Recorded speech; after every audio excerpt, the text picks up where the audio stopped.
Boa tarde, queridos irmãos. Sejam muito bem-vindos a mais uma tarde em que nos unimos em vibrações, que estamos juntos para refletir sobre esses ensinamentos, essa doutrina que o nosso Mestre Jesus veio nos trazer. É muito bom nós estarmos juntos novamente, né? Sempre aí nessa troca de vibrações, desejando uns aos outros bons fluidos. Então, recebam todos que aqui estão, e aqueles que gostariam de estar, né? O nosso abraço carinhoso virtual. Mesmo sendo virtual, vai com muito carinho, vai com muito amor. Vocês podem ter certeza, tá? E, antes da gente iniciar a nossa reflexão da tarde, hoje quem vai fazer para a gente, né? O estudo é o Vladimir Alexei. Ele é do Centro Espírita Irmão Glaucus, Glacus, perdão, tá? E ele é de Belo Horizonte, e ele vai falar para a gente sobre fé. Ele já está aí aguardando, já está no estúdio, e daqui a pouco, né, depois da nossa prece, eu vou convidar o Vladimir para vocês conhecerem. Mas antes, nós vamos falar, né, dos nossos grupos de estudo. Como eu já disse em outros momentos, nós já iniciamos 2 grupos de estudo, que foi o André Luiz, que se iniciou no dia 6 de fevereiro, né? Está no livro Mundo Maior, no capítulo 7, Processo Redentor. E ele funciona às terças-feiras, no horário de 19h45. E o da evangelização, que é aos sábados, que já se iniciou também, aos sábados às 10h15, só que de 15 em 15 dias. Então, o próximo estudo deles vai ser no dia 6 de março, que eles vão se juntar para fazer o capítulo 2. E agora nós temos 2 grupos que estão retornando a semana que vem, no dia 4 de março, a quinta-feira, nós teremos o Livro dos Espíritos, que retorna às suas atividades, né? Estamos na questão 489 do capítulo 6. Mas, se alguém quiser entrar em qualquer um desses grupos, né, nós temos também o Herculano, que vai iniciar na sexta-feira, retornar na sexta-feira, dia 5 de março, às 20h. Nós estamos estudando o livro O Espírita e o Templo, do José Herculano Pires, tá? Então, foi um estudo que começou o ano passado, então nós não estamos no início. Mas a qualquer um desses grupos, mesmo vocês ingressando, não sendo do princípio, né? Qualquer dúvida que vocês venham a ter, a coordenação vai esclarecê-los. Então, se vocês quiserem entrar nos grupos para conhecer, para ver como funciona o andamento, entre em contato conosco pelas redes sociais, tá? Que nós vamos passar o contato de vocês para os nossos coordenadores, que vão explicar como que funciona, né, o grupo de estudo. Por exemplo, o livro dos Espíritos, ele é feito pelo WhatsApp. O do Herculano e o André Luiz pelo Jitsi Meet. O da evangelização também é pelo Jitsi Meet, que é um programa parecido também com o Google Meet, tá? Então, qualquer dúvida também que vocês tenham nessas informações que eu estou passando a vocês, podem nos perguntar, fiquem à vontade, tá? Nós estamos aqui à disposição de vocês, tá bom?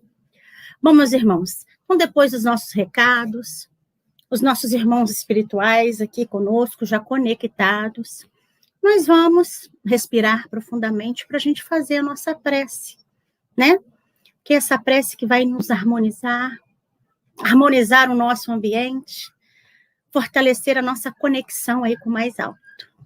Então, que nós nos coloquemos numa posição confortável, que nós possamos elevar ao mais alto os nossos pensamentos e os nossos sentimentos, para receber todos esses bons fluidos que essa espiritualidade amiga e benfeitora, que envolve a nossa tarde de quinta-feira, que envolve o nosso estudo, está nos enviando.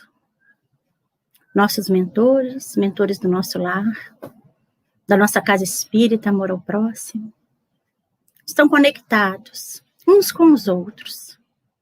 Cada um de nós, neste momento, é um pontinho de luz que brilha, mesmo que pequenino, para iluminar vários corações.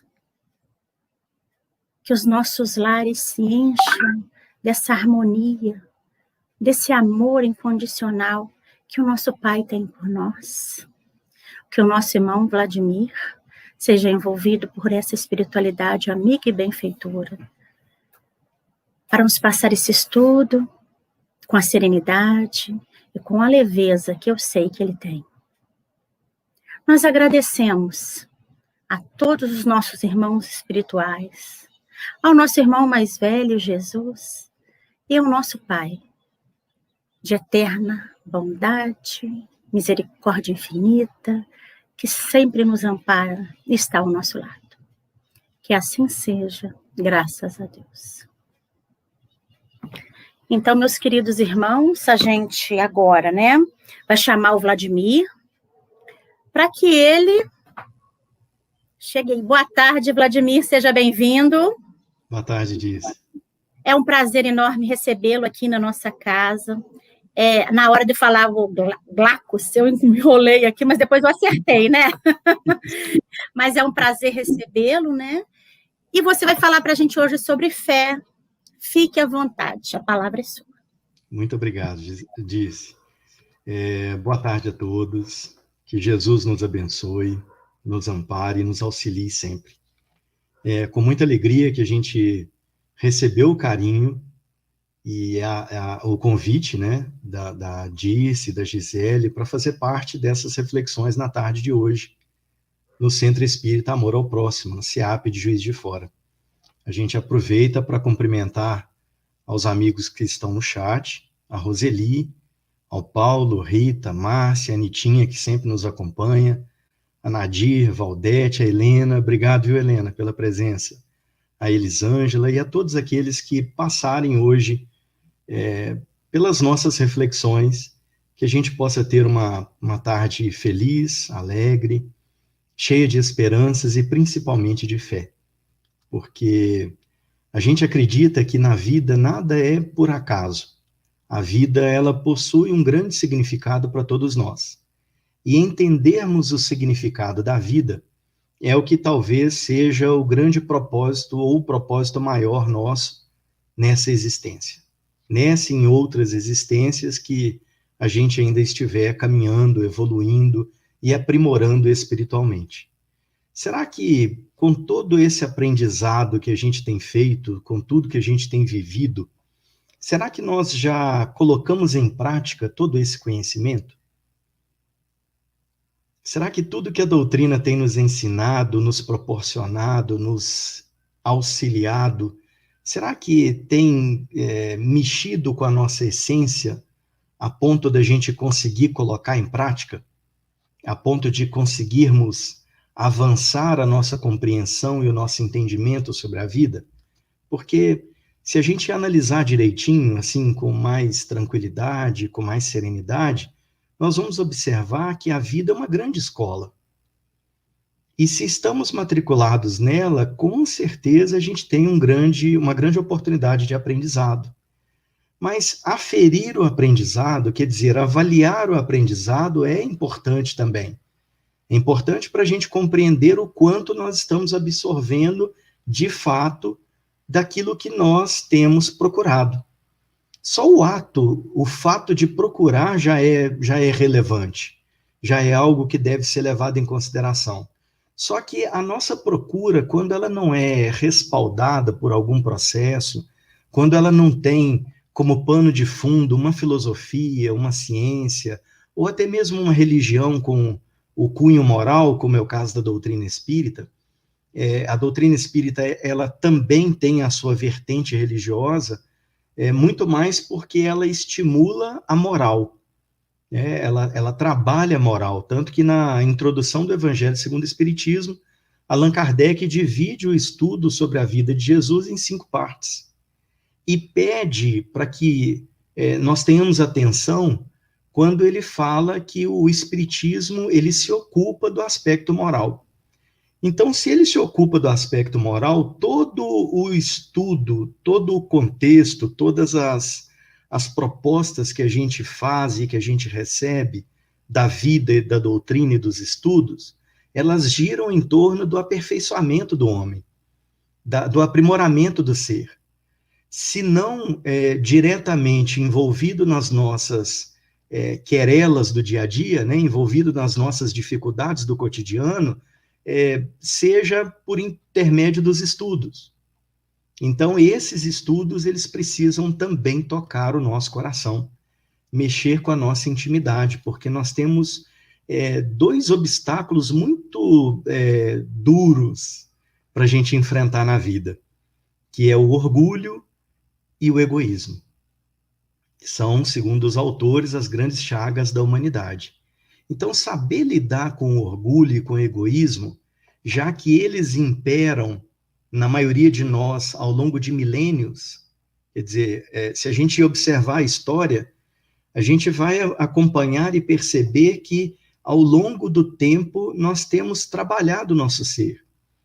E a gente percebe esse trabalho pelas mudanças sociais.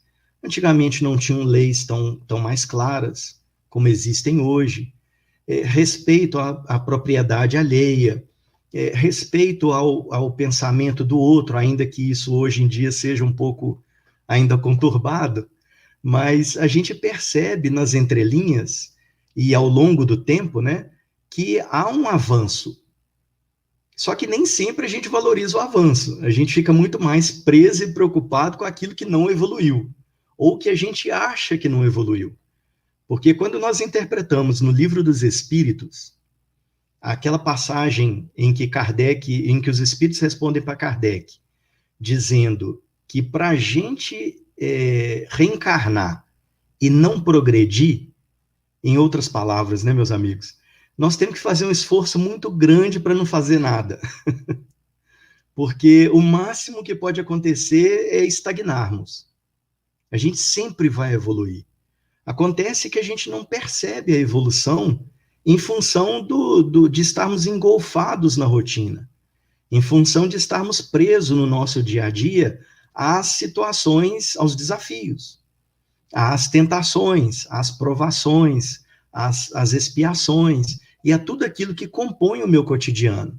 Então, quando eu estou mergulhado nessa seara, nesse oceano, nem sempre eu consigo perceber o entorno e lembrar de que eu sou um viajante que trago na minha bagagem experiências positivas e nem tão positivas assim, mas que todas elas me trouxeram até aqui hoje. Então elas têm algo de especial para reservar para nós em nossa caminhada. Então, quando nós nos deparamos com as dificuldades movidas pelo orgulho e pelo egoísmo, não do outro, mas daquele rudimento ou daquela proporção que ainda existe dentro da gente, nós começamos a perceber a vida por uma outra dinâmica. E aí, dentro dessa dinâmica, a gente começa também a compreender historicamente a evolução do processo. Que processo? Do processo de crescimento da fé, do processo de entendimento do que seja a fé. Porque alguns autores, ou muitos autores, dizem que a fé ela não caminha junto com o raciocínio. Elas são descasadas, né, dissociadas. É a fé de um lado e a razão do outro. Só que Allan Kardec veio, como também Jesus veio, não trazer a paz e sim a espada.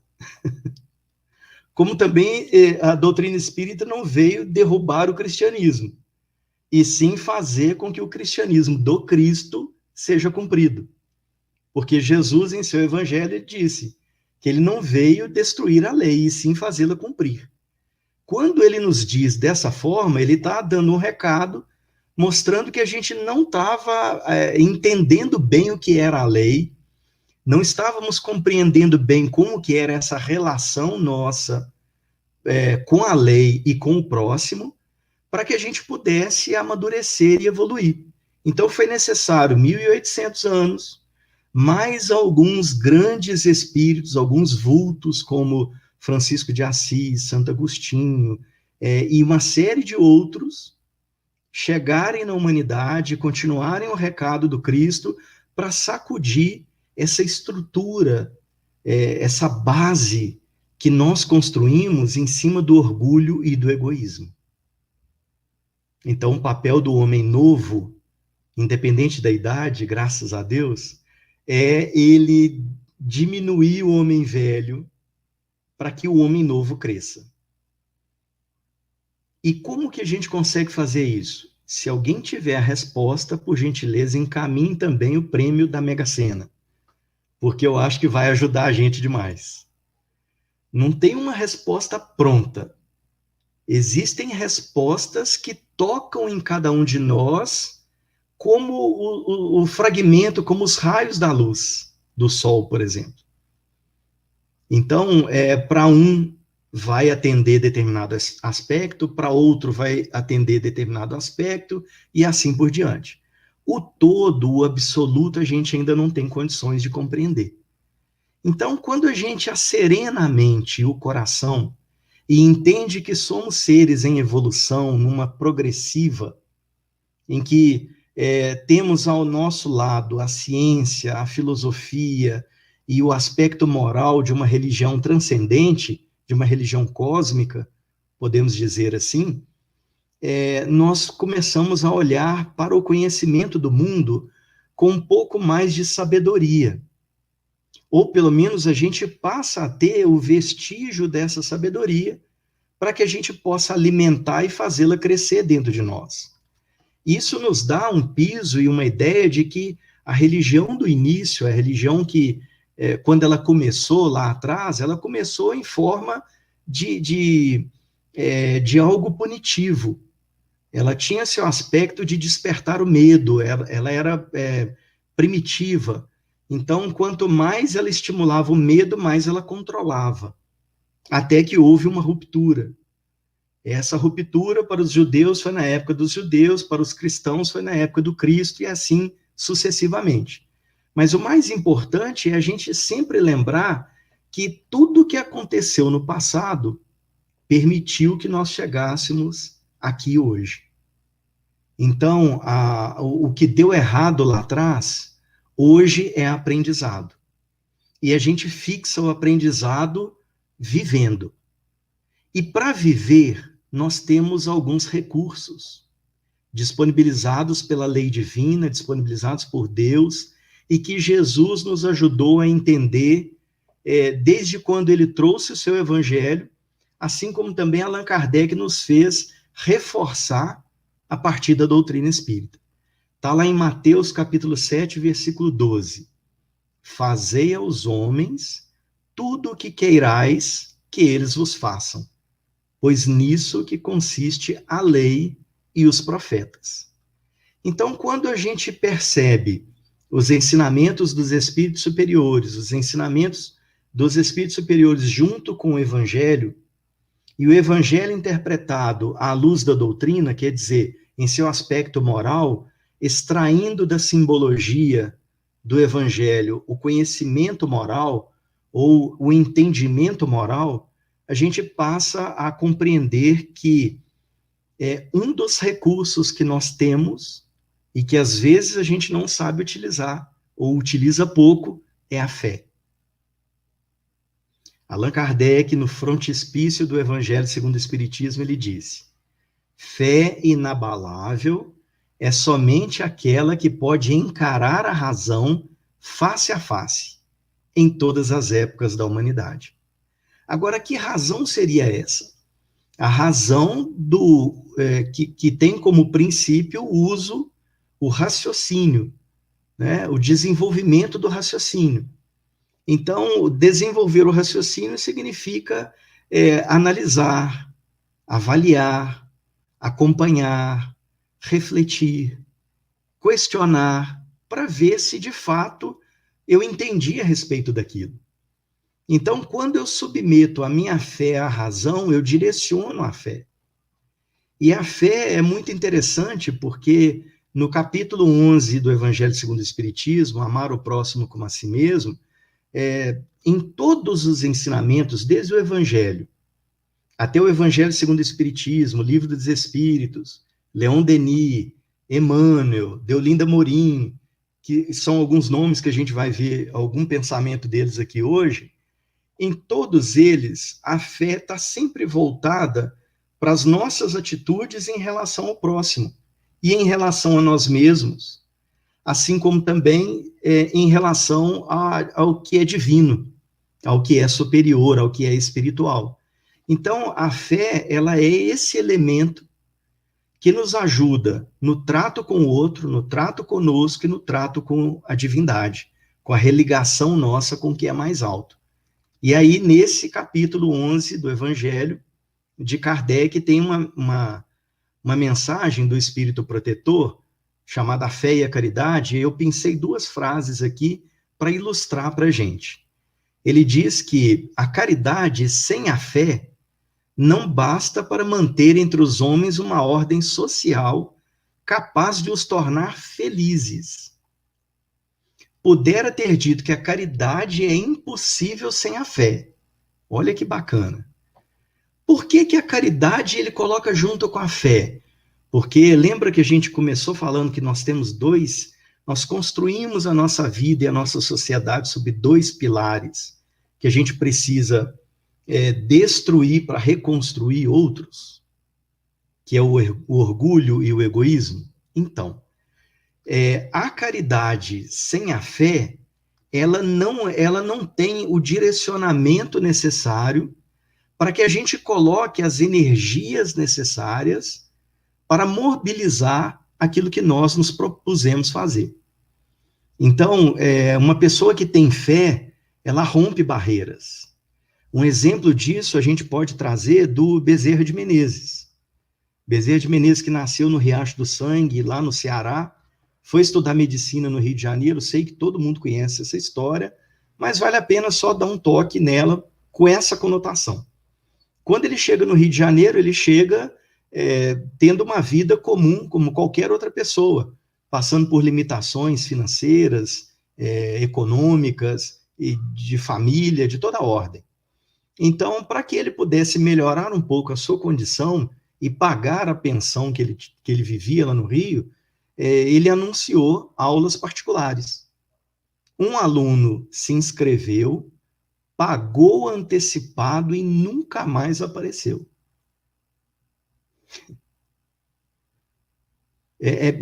Dá o que pensar isso. Porque se a gente analisar bem, o que movimentou? Como que esse aluno apareceu, leu a chamada, precisava, foi até o professor, combinou com ele, pagou antecipado e não voltou mais. Será que esse aluno ele existia? Será que esse aluno foi intuído pela espiritualidade? Será que a fé do Bezerra era tão grande que ele colocou primeiro a sua vontade em ele mesmo construir a sua independência, a sua digamos assim, a sua vida, né, material? Então, é só para a gente ter uma ideia do alcance da fé, da importância da fé. Seja bem-vinda, Kátia. Sejam todos muito bem-vindos, meus amigos. Então, quando a gente vê nessa simples mensagem do Bezerra de Menezes a importância da fé, é provável que cada um de vocês, cada um de nós, tenha algum caso para contar sobre fé que aconteceu ou com algum conhecido ou conosco. De situações que a gente não poderia imaginar surgiu alguma coisa. Então, esse alguma coisa que a princípio não era explicado em outras religiões, a doutrina espírita nos ensina como compreender e como entender esses ensinamentos. O que nem sempre a gente percebe é que quando a gente fala da fé e da caridade, assim como da importância que a fé tem na nossa vida, é que a gente acredita que a fé ou a oração, ou o movimento que eu faço para me conectar com Deus, ele tem um tempo diferente da minha ansiedade por obter respostas. Então, eu tenho uma necessidade aqui, premente, que às vezes é diferente do contexto da vida, daquilo que eu consigo alcançar com os elementos, com os instrumentos que eu tenho para viver. Então, trocando em miúdos, é como se nós quiséssemos entender assim, a gente pode ser feliz na Terra? Pode. Mas a gente vai ser sempre feliz? Aí é questionável. É onde entra o aspecto filosófico da doutrina espírita. A gente sempre vai perguntar, mas o que é para você ser feliz? Ser feliz é não ter problema? Sendo que na doutrina espírita a gente aprende que os problemas nos capacitam, nos amadurecem para utilizar o potencial das nossas almas, daquilo que a gente tem de valor, daquilo que a gente tem de compreensão, de entendimento sobre a vida. Então, a gente quer ficar livre dos problemas, a gente quer ficar livre dos obstáculos, a gente quer ganhar na Mega Sena, a gente quer um monte de coisa, mas será que esse monte de coisa nos ajuda a sermos espíritos melhores, a sermos espíritos mais ajustados de acordo com a lei divina? A gente percebe que alguma coisa às vezes não está ajustada porque nos afastamos um pouco da lei. E todas as vezes que a gente afasta da lei divina, acontece alguma coisa na vida para nos lembrar que a gente, às vezes, está num caminho meio tortuoso, que são os problemas, são as dificuldades. O farol, o que vai iluminar o nosso caminho, é a fé. Então, quando, nesse mesmo espírito protetor, no capítulo 11 do Evangelho segundo o Espiritismo, na outra frase, ele diz que Deus nos criou para sermos felizes na eternidade. Não deixa a gente molhar o bico, né? Então é ser feliz na eternidade. Só que para eu ser feliz na eternidade, eu preciso cultivar hábitos que me levem para a eternidade, onde a traça e a ferrugem não comam. Não está no Evangelho? Onde estiver o teu tesouro, também não está lá? Onde estiver o teu tesouro, estará o teu coração? Ou seja, aquilo que a gente mais valoriza é onde a gente mais concentra as nossas emoções, os nossos sentimentos. Então, a gente vai agora em Leon Denis para a gente compreender um pouquinho mais sobre essa importância da fé. Porque no livro Depois da Morte, ele diz para a gente o seguinte: a fé é a confiança da criatura em seus destinos. É o sentimento que a eleva à infinita potestade. Potestade de quem manda, né? Exerce domínio, potência, força e assim por diante. É a certeza de estar no caminho que vai ter à verdade, ou no caminho que vai levar à verdade. A fé cega é como o farol cujo vermelho clarão não pode traspassar o nevoeiro. Então, a fé cega é aquele farol alto que a gente coloca no carro quando está na neblina. A gente só enxerga um palmo que está na nossa frente. A gente não enxerga além. A gente enxerga muito próximo. Então, essa confiança é o ajuste da nossa lente para a gente conseguir enxergar mais além. Então, a fé é isso. É essa confiança da criatura em seus destinos. Isso é emblemático. Por que seus destinos? Alguém sabe qual é o seu destino? A gente tem alguma ideia de qual é o nosso destino? Nosso destino, está no Evangelho segundo o Espiritismo, é ser feliz na eternidade. É ser perfeito. Um espírito perfeito é aquele cuja a influência da matéria não exerce poder nenhum sobre ele. Então, é aquele que já não tem mais as dificuldades e as limitações impostas pelo orgulho e pelo egoísmo. Outro exemplo do Bezerra, para ilustrar para a gente, não sei se vocês já tiveram a oportunidade de subir a escadaria da Federação Espírita Brasileira na Avenida Passos, lá no Rio de Janeiro. É uma escadaria de madeira, imponente, toda com detalhes de ferro. E quando a gente vai subindo, a atmosfera do ambiente vai mudando. Agora, imagina que o Bezerra de Menezes, ele não só presidiu a casa, como ele conduzia reuniões lá também. E ele já maduro, depois de ter sido deputado, depois de ter sido um médico condecorado, conhecido, inclusive na homeopatia e tudo mais, ele conduzia as reuniões, mantinha a família dele, era dedicado ao trabalho, mas nem sempre tinha recurso, porque tudo que ele ganhava ele dava para os outros. Ele doava. Era raro ele ter alguma coisa. Tanto que diz a história que o farmacêutico homeopata que trabalhava com ele disse que se ele cobrasse ainda que fosse 1 centavo por cada receita que ele desse, eles, os dois lá, estariam ricos. Porque era muita gente que ia lá e que ele ajudava. Então, terminada uma reunião, ele vê subir a escadaria da federação um senhor trêmulo, maltrapilho, mal vestido, e como ele estava sempre rodeado com algumas pessoas, ao perceberem esse senhor entrando, essas pessoas se afastaram e ficou só ele, de frente para esse senhor.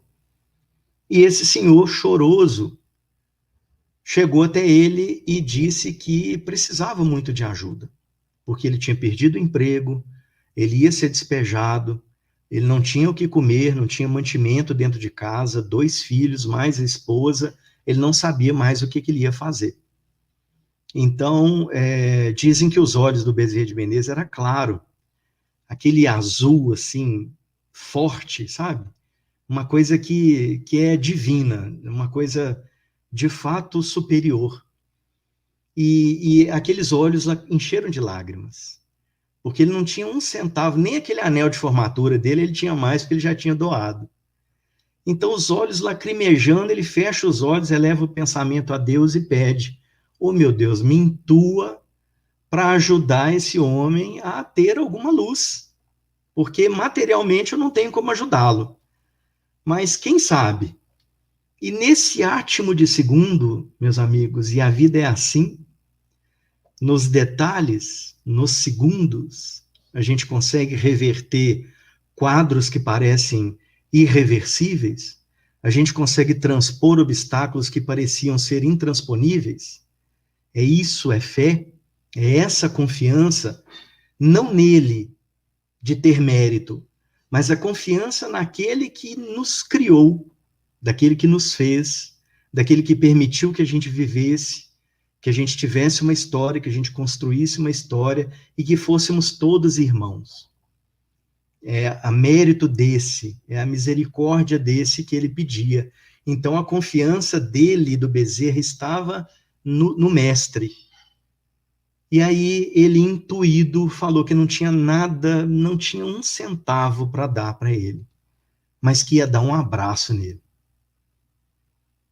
Então, ele deu um abraço de alma, um encontro de almas. A alma dele, igual aqueles filmes que a gente vê de ficção, né?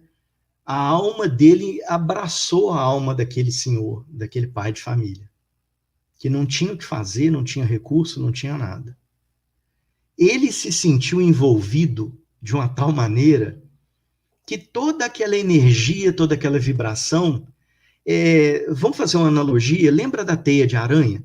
Quando cai alguma mosquinha, a teia não vai enrolando, não enrola a mosquinha ali, ela não fica presa. Agora pega essa teia de aranha e coloca uma teia de energias. Esse senhor, ao ser abraçado pelo Bezerra, ele foi envolvido em uma teia de energias muito positivas, que era a confiança do Bezerra, ou seja, a fé do Bezerra em Deus, em Jesus, no futuro nosso, no futuro do homem, na recuperação do homem, no entendimento de que todas as dificuldades que nós passamos, elas são temporárias, elas vão passar, a gente precisa buscar força para suportar e superar esses momentos. Então, toda essa energia envolveu ele como uma teia e ele voltou para casa. Voltou meio aturdido, como se ele tivesse levado um susto e ficado sem razão. Ele andava meio que flutuando, sem saber o que tinha acontecido com ele. E quando ele estava chegando perto de casa, naquele portão de arame, quando ele abre o portão de arame, estava a esposa e os filhos inocentes, abrem aquele sorriso, na expectativa de que o pai estava trazendo pão para casa. A mulher, quando não vê volume nenhum na mão, começa a descer, verter lágrimas pelos olhos. E ele, com um sorriso no rosto, ele com um sorriso no rosto se aproxima e ela chora mais ainda perto dele. E aí ele chama todo mundo para dentro de casa, assentam no sofá, ele no meio diz para eles assim: olha, encontrei com um senhor hoje que mexeu muito comigo. Ele, infelizmente, ele não me deu nada. Ele não tinha nada para me dar.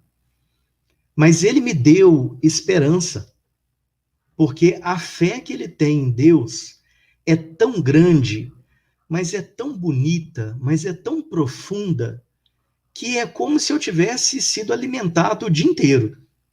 E eu gostaria de compartilhar esse alimento com vocês. E deu um abraço na esposa e nos filhos. Passada a semana, na semana seguinte, quando o Bezerra está com esse grupo de amigos, depois da reunião pública, esse senhor sobe já um pouco mais arrumadinho, mais aprumado, e ele, ao subir a escada, sobe com um sorriso no rosto. E esse sorriso no rosto foi se aproximando do Bezerra de Menezes e disse para o Bezerra de Menezes: doutor Bezerra, eu vim aqui hoje para agradecer. Mas eu não fiz nada. E ele se colocava numa condição de que realmente não tinha feito nada. O senhor fez. Não sei o que o senhor fez, mas o senhor fez. Porque 3 dias depois que eu estive aqui, eu consegui um emprego. Então eu estou vindo aqui para agradecer. Essa fala, meus amigos, cumprimentando os amigos que chegam, a Kátia lá da Argentina, a Fátima, a Heleninha, a Nitinha, a todos os amigos que estão conosco no chat, que não se manifestaram no chat, mas estão nos acompanhando. A gente fica muito emocionado com as histórias do Bezerra de Menezes, porque ele é um exemplo claro de pessoas que passou por superações, que venceu obstáculos, que entendeu que a fé é essa confiança em seu destino. Como na música que é feita para o Bezerra de Menezes, ele ouve a voz dos anjos, mas prefere com a gente ficar. Por quê? Porque ele sabe que o papel dele, no potencial da alma dele, ao ficar aqui, ele vai ajudar outras pessoas. E ajudando outras pessoas, ele se ilumina.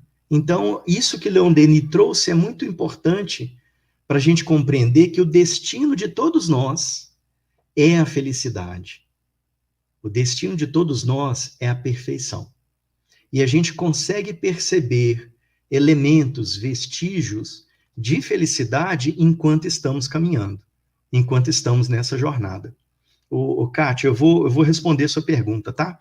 Só vou caminhar um pouquinho mais aqui e aí eu já respondo.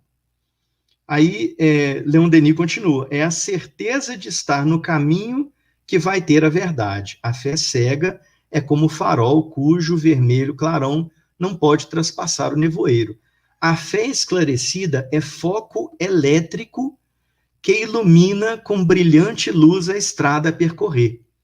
Aí Emmanuel, no livro Pensamento e Vida, ele começa falando sobre o bem. Então, no capítulo que ele fala da fé, é como se ele tivesse lido depois da morte do Leon Denis. Ele diz assim: para encontrar o bem e assimilar-lhe a luz, não basta admitir a existência do bem, ou admitir-lhe a existência. É indispensável buscá-lo com perseverança e fervor. Então, ele já trouxe outros elementos, além da confiança, a perseverança e o fervor. E toca num exemplo que eu acho que ilustra bem isso. Ninguém pode duvidar da eletricidade. Ninguém pode duvidar da eletricidade. Mas para que a lâmpada nos ilumine o aposento, recorremos a fios condutores que lhe transportem a força, desde a aparelhagem da usina distante até o recesso de nossa casa. E eu acho que agora ficou mais claro. A fé é esse elemento condutor da eletricidade. A fé é esse combustível, que a gente pode dizer assim, é esse combustível capaz de manter acesa a vontade para superarmos os obstáculos, para alcançarmos os nossos objetivos. Porque no mesmo livro Pensamento e Vida, Emmanuel inicia falando sobre a importância da vontade. Ela funciona como uma gestora de vários departamentos. Quem lê o livro lembra isso lá, né? É bonito, né, Helena? É muito bacana. O Emmanuel foi muito feliz, porque ao mesmo tempo que o Leon Denis clareia para a gente, dizendo que a fé é uma confiança no destino, Emmanuel diz, e aí Emmanuel pega o foco, né, o foco elétrico, e interpreta essa eletricidade como sendo a energia que existe. Mas é preciso algum condutor, algum canal, algum caminho.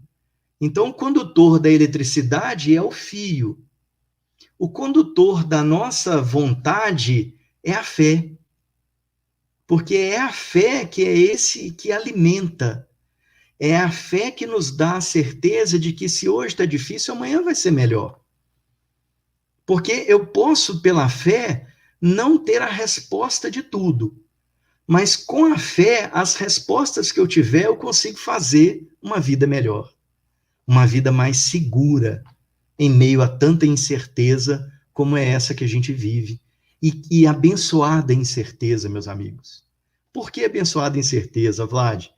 Porque se a gente fosse, como no passado, muito rigoroso e convicto, nós voltaríamos à época dos eleitos, onde só ia para o céu aquele que conhecesse, que falasse, que seguisse ipsis literis aquela regra. Por isso a lei divina, ela é muito mais inteligente e sábia do que qualquer constituição humana. Porque ela independe do processo evolutivo do homem, ela abarca de A a Z. Ela abrange todo mundo, cabe todo mundo dentro do pacote. Ah, mas eu não me sinto à vontade no pacote, então é você. Não é por causa da lei. Não vamos inverter a ordem, não, que aí fica muito mais difícil. E às vezes acontece isso, né? A gente quer inverter a ordem. A gente brincou numa palestra que a gente estava fazendo ontem, numa casa, porque a pessoa, quando acha que o mundo está girando em torno dela, ela está sofrendo de labirintite. Não é? Porque o mundo não gira em torno da gente, não. Se está girando, é labirintite. Então a gente começa a compreender que, assim, mesmo pequenininhos, mesmo um cisco, como dizia o Chico Xavier, a gente tem uma importância fundamental na vida. Porque a vida é uma rede, é uma teia, não é?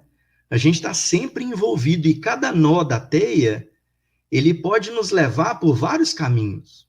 Mas eu não sei qual caminho seguir. Segue com fé, meu irmão. Segue com fé, minha amiga. Mas a fé tem que ser raciocinada. Então, você segue com o quê? Baseado no egoísmo e no orgulho?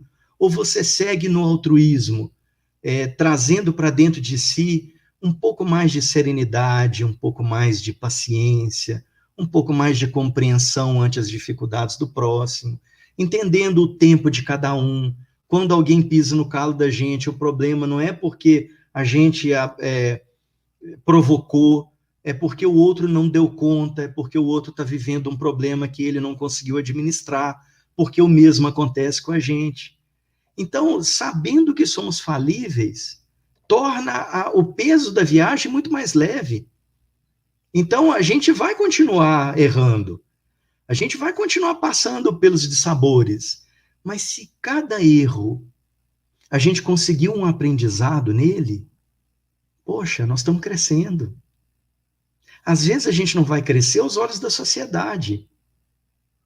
Mas se a gente faz a nossa parte na sociedade em que estamos, independente de qual seja a sociedade, nós estamos fazendo o que a gente pode, o que a gente dá conta. E isso é o mais importante, é o mais sublime. Então, Emmanuel foi muito feliz no seu exemplo. A fé, mas ele diz uma coisa importante nessa passagem também. A fé não encontra definição no vocabulário vulgar. Emmanuel era um filósofo, né? E aqueles professores de antigamente, né? Daqueles bem mais sérios, da época lá da Grécia, Roma e por aí afora. Porque o linguajar dele é sempre mais clássico, vamos dizer assim, né? Então, a fé não encontra definição no vocabulário vulgar. O que ele quer dizer com isso? Que alimentando pensamentos vulgares, mantendo a nossa mente em pensamentos vulgares, vibrando em vulgaridade, a gente não vai encontrar fé. E o que é essa vulgaridade, Vlad? Vulgaridade eu não vou citar exemplo para não causar estranheza, não causar espécie, tá, meus amigos? Mas imagina uma coisa que para você seja vulgar. Então, se para você é vulgar, a fé não vai estar ali. Agora, imagina você uma coisa que te traz bem, que você gosta, uma tarefa, por exemplo, assistencial que você faz, uma ajuda ao próximo, um almoço em família, assistir um filme em família, uma pipoca, conversar com o companheiro, com a companheira, com os filhos, etc. e tal. Então, aí, nesse ambiente, a gente tem condições de compreender os fios condutores do quê? Do desejo, da vontade, de que todos eles sejam felizes, de que todos vivam bem, de que todos se sintam iluminados e empoderados para viver. Por que a gente fala empoderado? Porque, às vezes, nós, espíritas, confundimos, e quem nos acompanha há mais tempo vai lembrar dessa fala nossa que é antiga. Às vezes, nós, espíritas, confundimos a simplicidade e a humildade com a anulação. Eu não posso me anular, porque aí eu deixo de ter desejos, vontades e educá-los. E passo a seguir desejos e vontades dos outros, me violando, me desrespeitando. E a proposta não é essa. A proposta é me amar também no pacote. Porque se eu não gostar de mim, como é que eu vou gostar do outro? Não é verdade? Então, eu primeiro preciso gostar de mim. E aí, Emmanuel, questão 354 do Consolador. Poder-se-á definir o que é ter fé? Que até então a gente estava na filosofia, né? No abstrato, trazendo alguns exemplos, ilustrando com Bezerra. Aí alguém foi direto, foi objetivo para o Emmanuel. A gente pode definir o que é ter fé? Óbvio que Emmanuel, como educador e filósofo, ele não trouxe o prato pronto. Ele apenas trouxe a comida, ele apenas trouxe os alimentos. A gente é que tem que preparar a comida. Todo mundo já almoçou, né? Então não tem problema a gente falar de comida. Aí Emmanuel responde: ter fé é guardar no coração a luminosa certeza em Deus. Certeza que ultrapassou o âmbito da crença religiosa, fazendo o coração repousar numa energia constante de realização divina da personalidade. A gente, quando ele fala aqui de ultrapassar o âmbito da crença religiosa, a gente leu um livreto outro dia na internet. O livro chama Gratidão e é de um autor que não tem nada a ver com a doutrina espírita. Ele se chama Oliver Sacks, ou Oliver Sack. Vou lembrar o nome dele direitinho até o finalzinho. Ele conta, ele teve câncer, desencarnou de câncer aos 82 anos, começou no olho, mas aí deu metástase no corpo, e nesse período ele teve a oportunidade de escrever. Ele tem diversos livros, ele foi um neurocientista muito importante, tem uma obra muito bacana, muito legal mesmo. Então, ele escreveu essa obra, esse livreto, que é um livreto de memórias, chamado Gratidão, em que ele conta um episódio da vida dele em que a crença religiosa, ela causou espécie para ele, ela deixou ele desgastado. Ele é de origem judia, era de origem judia. E os judeus ortodoxos, os ortodoxos principalmente, aqueles que conviveram com ele, a família dele, eram contra o homossexualismo. E ele cresceu com essa tendência, ele desde jovem, ele percebeu que ele gostava de homens, de rapazes. Na hora que você lê a fala dele, você vê que, assim, eu pelo menos li de uma forma sentida.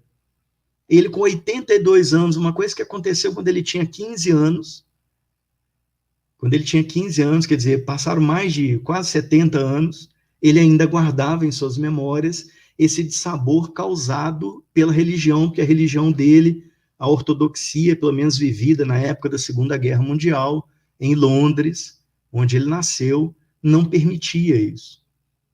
Então, naquela época, para ele, isso foi... Ele disse assim, eu não vou lembrar as palavras dele direito, mas ele fala que a religião, é Oliver Sacks mesmo, a religião, ela acabava trazendo para ele impedimentos que, em prol de uma sistemática, em prol como é que a gente pode dizer?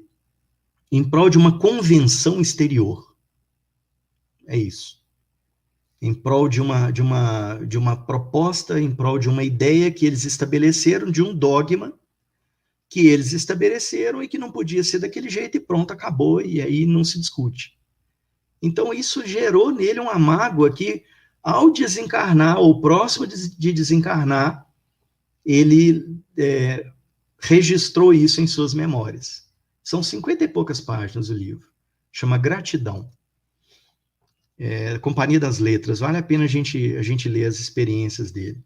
Então, a gente está trazendo isso porque ter fé é guardar no coração a luminosa certeza em Deus. Certeza que ultrapassou o âmbito da crença religiosa. Então, ter fé não depende só da religião. Ter fé é confiança. É confiança no destino, como diz o Leon Denis, complementado por Emmanuel, quando ele fala que é importante a gente perseverar com fervor. Não o fervor religioso, mas aquele de perseverar e de conseguir construir.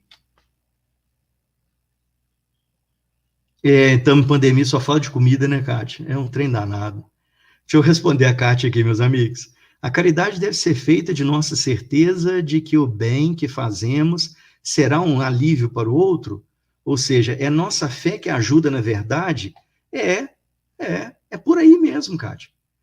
A caridade, ela deve ser feita na certeza de que quando a gente faz o bem desinteressado, palavrinha importante, bem desinteressado ao próximo, que hoje em dia a gente vê o pessoal vai entregar uma cesta, dá um clique, vai fazer não sei o que, dá outro clique, 100 cliques. É isso mesmo. Então, a gente ter certeza que está aliviando ao próximo não é orgulho e nem é egoísmo. É consciência de que se eu posso hoje ajudar o próximo, eu fui ajudado ontem e posso ser ajudado amanhã. O que eu não posso é ficar contabilizando as ajudas. Para chegar no plano espiritual, como dizia o Luiz Sérgio, e tentar dar carteirada no plano espiritual. Não, mas eu tenho tantas horas, eu dei tantas cestas básicas, eu fiz tanto isso, tanto aquilo. Aí a gente está negociando, né? E a proposta não é essa. A Glória traz para a gente aqui, ó.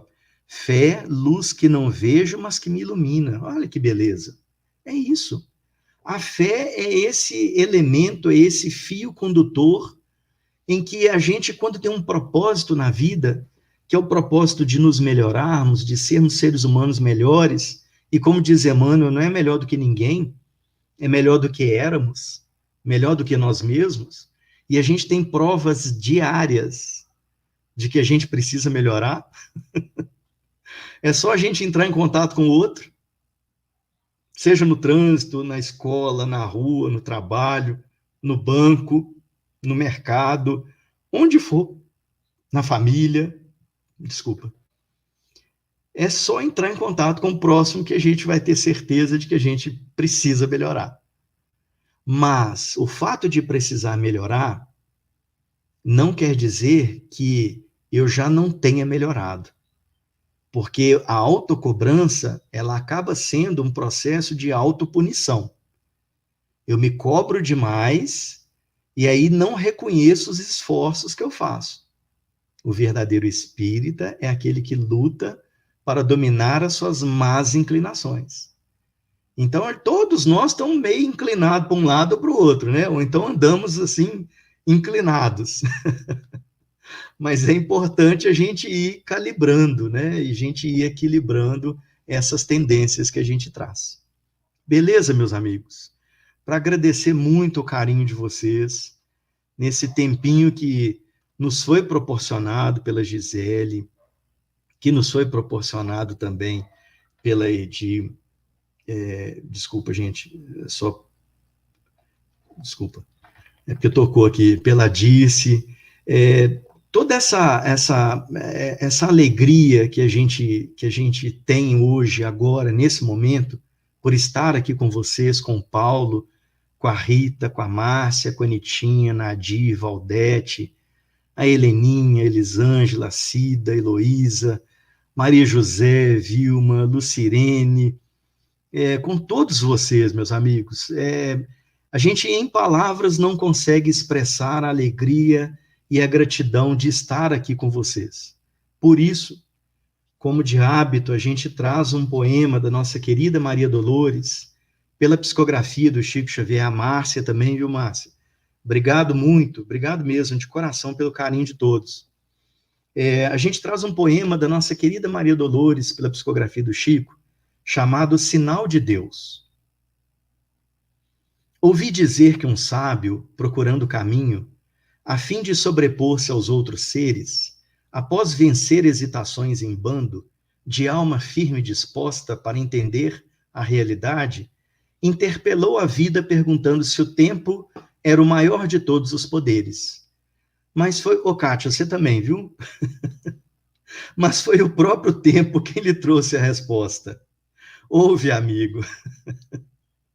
Na marcha em que prossigo, não marco a senda em vão. Sou mudança de tudo em derredor. Firo e restauro, exalto e obscureço, para que o mundo pague o preço da corrida ao melhor. Impérios vi nascer, nos milênios sem data, raças, povos, nações, conquistadores, reis, mas a vida exigiu estradas novas, novas realizações e novas leis, e tudo transformei com força intimorata. Vi milhões de pessoas sob algemas vinculadas a lutas de outras eras, mas apaguei as aflições extremas, que as faziam sofrer sob longas esperas. Ódio, ambição, loucura, em tremendos conflitos, sombras assinalando embates infinitos, em convulsões de guerra. Cederam-me à pressão de gradativo corte, porquanto o meu domínio abrange a vida e a morte nos caminhos da terra. Tudo segue comigo em todos os instantes, nos meus braços gigantes, homens, legislações, conceitos, normas, renovo sem cessar no cadinho das forças. Embora isso, devo confessar-te que algo existe mais forte em toda parte, muito mais forte do que meus impulsos. Esse algo que fica e que ninguém relega para trás, revelando beleza, luz e paz, é o bem que se pratica. Tudo o que vês no mundo em ascensão é o bem que nasce, cresce e se alteia de nível, quase que atravessando as raias do impossível para manter a evolução. Ama, serve e constrói nos encargos que levas, e serás novo sol a dissipar as trevas. Não te prendas a mim. De idade para idade, vive na caridade. O bem é o talismã da vitória sem fim. Somente aí o sábio compreendeu que o tempo, por mais forte, sofre a amarra da energia que esbarra entre limitações de ciclos e museus, e que apenas o amor sobrevive no mundo, por dom inalterável e profundo, permanente sinal da presença de Deus. Que a presença de Deus seja constante no coração de cada um de vocês, meus amigos. Um grande abraço, um beijo no coração de todos e até uma próxima, se Deus quiser. Muito obrigado. Obrigado a Dirce e obrigado a Gisele. O seu tá mudo aí, Dirce.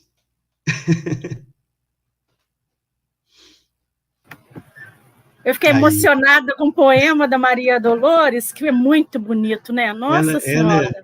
Ela é linda demais. Aí eu nem tirei o som, me desculpa aqui. Muito obrigada, Imagina. Tá, Vlad? Foi muito bom mesmo, essa mensagem que você nos trouxe, e essa conclusão aí da Maria Dolores também, né? Que a gente possa ver em tudo, né? Jesus e esse amor que ele tem por nós, né? E eu, assim, você disse uma coisa que me chamou muita atenção, né? Tudo chamou atenção, mas é aquele, se em cada erro nosso a gente tiver um aprendizado, a gente aprender com esses erros, a gente já vai estar progredindo. Então, que a gente consiga, é verdade, que a gente consiga ver isso e aproveitar esses momentos, né? Porque, apesar de ser ruim, é bom, né? É bom. Então, a gente te agradece muito, tá? Teremos outros momentos, sim, outras oportunidades. Receba o nosso abraço carinhoso, leva aí para o seu lar e também lá para o Centro Espírita, né? Seu Centro Espírita, irmão Glaucus, acertei. Isso. Acertou. A todos os nossos irmãos queridos também, né? Gratidão, de todo o nosso Brasil, que nós estamos juntos aí nessa luta, que a nossa fé possa cada dia estar maior para a gente ir vencendo essa batalha. Não é verdade? Assim seja. Que assim seja. Então, gente, agora eu vou dar mais uns recados para vocês. E aí a gente vai ficar aí com essas reflexões do nosso irmão Vladimir, tá? Muito importantes. E o que eu vou falar com vocês? Coloquei um outro cartaz aqui atrás de mim e vai ser projetado para vocês. A semana que vem, no dia 2 de março, terça-feira, nós iniciaremos 2 grupos de estudo. Então, esses 2 grupos estão no início. Eles vão se iniciar terça-feira, o grupo de estudos Emmanuel, que será terça-feira, às 15 horas. E o outro será o nosso ESD, também na terça-feira, dia 2 de março, às 20 horas. O nosso grupo de estudos Emmanuel vai iniciar com a obra Caminho, Verdade e Vida, da coleção Fonte Viva. Ambos serão pelo Google Meet, tá? Então, vamos ter essa interação aí para que, caso tenhamos dúvidas, que a gente possa, né, conversar com a pessoa que vai estar explicando, para que a gente tenha essa interação entre nós. Mas, para a gente participar desses grupos, a gente gostaria que vocês se inscrevessem pelo link que vai ser colocado aí na tela e que também está nas nossas redes sociais. Porque esse link, né, é do Google, faz algumas perguntas para vocês, que é um nome, telefone, e pede que vocês se inscrevam no grupo de WhatsApp. E, através desse grupo de WhatsApp, vocês vão receber no dia o link para participar do estudo, né? O ERG, para quem não conhece, para quem não sabe, esse estudo sistematizado da doutrina espírita, nós vamos abordar pontos básicos da doutrina, né? Então, é muito bom para quem não conhece, para quem já conhece e quer rever, né, alguns conceitos. É sempre muito bom a gente estar aí revendo esses conceitos, porque mesmo quando a gente já está um tempo na doutrina, quando a gente vê determinados assuntos, a gente vai ter um novo olhar, né, um novo aprendizado, né? Então, a gente pede a vocês, se quiserem se inscrever, nós colocamos aí, né, no nosso chat esse link de inscrição. Vocês podem divulgar também. E se vocês tiverem alguma dúvida com relação, né, não só a esses grupos de estudo que vão se iniciar no dia 2, na terça-feira, mas também com relação aos outros grupos que eu falei no princípio, que já se iniciaram. Alguns já retornaram e outros estão retornando, vocês podem nos perguntar na rede social. Qualquer dúvida, como eu já disse, nós estamos aqui para esclarecê-los, tá bom? Então, meus queridos, fiquem todos vocês com Deus. Nós vamos agora fazer nossa prece final, né? Eu vou fazer a nossa prece final para que a gente agradeça, né? Agradeça essa reflexão maravilhosa, agradeça esse momento aí em que nós estamos juntos nessa vibração, né? Quantos fluidos benéficos a gente está recebendo e está enviando aí para os nossos irmãos, não é verdade? Então, que a gente agradeça ao nosso Pai, Deus, por essa oportunidade bendita de estarmos sempre reunidos, de estarmos encarnados para este aprendizado. Que possamos aproveitar cada oportunidade dessa reencarnação que estamos atualmente, para podermos ir nos melhorando pouco a pouco. Que o nosso coração se abra, recebendo essa luz dos ensinos do nosso Mestre Jesus, recebendo esse seu amparo salutar,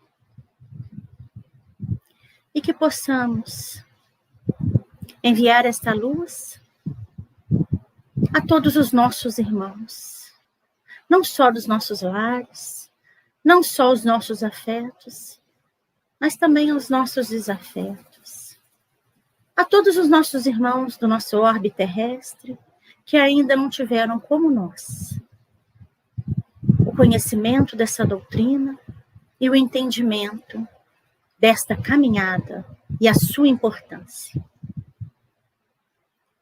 Que possamos ter uma quinta-feira abençoada, benéfica, um final de semana, e uma semana e um mês que vai se iniciar, cheio de luz, cheio de força. Que esse ano seja esplendoroso, que possamos nos unir em prece, unir os nossos pensamentos, para que esse ano seja um grande aprendizado, como sempre foram os outros. Que assim seja, graças a Deus. Bom, meus queridos irmãos, eu vou chamar aí, né, o Vladimir para se despedir comigo e a Gisele. Hoje eu dei uma folguinha para ela não fazer a prece, né? Porque eu sempre chamo ela para fazer a prece final, sabe, Vlad? Hoje eu deixei ela descansar um pouquinho, né, Gi? Mas eles descansarem de mim também. Se preocupa não, que na próxima você vai fazer a principal, a inicial e a final, viu, Vladimir? A gente descansa hoje para trabalhar mais amanhã, tá? Com certeza, isso é bom. Gente, muito obrigado, viu, pela oportunidade, mais uma vez, Disse, Gisele, pela acolhida de todos, os amigos e amigas que nos acompanham aí na internet também. Um beijo no coração de todos. Muito bom mesmo. Gratidão a todos vocês, em nome do CEAP, né, o Centro Espírita Amor ao Próximo de Juiz de Fora. É uma oportunidade única esses momentos, né, que a gente pode reunir com todo o Brasil, com todo o mundo, onde a gente estiver e quiser, a gente pode estar reunido em nome do Cristo, em nome da doutrina espírita. É bom demais passar esses momentos juntos. É verdade. É verdade, né? Então, meus irmãos, recebam aí o nosso abraço carinhoso e que estejamos todos juntos na próxima quinta-feira, às 14h30. Tá bom? Um grande abraço e fiquem todos com Deus. Gratidão. Tchau, tchau, gente. Tchau, gente.